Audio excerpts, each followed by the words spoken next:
সব টেকনিশিয়ানই এসি পরিষ্কার করে, ভালোভাবেই করে। আপনাদেরও জেনে রাখা উচিত এসির আসল নোংরা থাকে হচ্ছে এসির পিছন দিকে। আর আমরা জেট পাম্প দিয়ে সার্ভিস প্রোভাইড করি।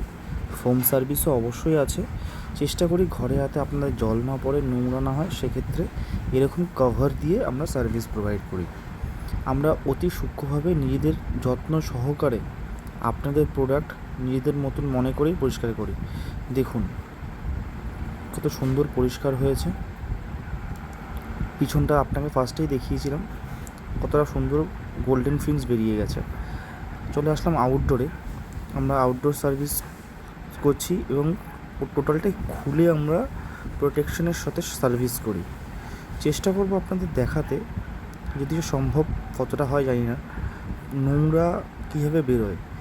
এই আউটডোরটা ভালো জায়গায় রাখা আছে, যেখানে রোদও আসে না, অতটা ময়লাও ধরে না।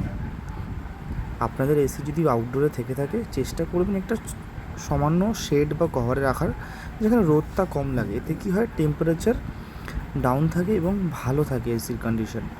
ধুলোবালি থেকেও তো বাঁচানো যায়। দেখুন পুরো সার্ভিস কমপ্লিট হয়ে গেছে।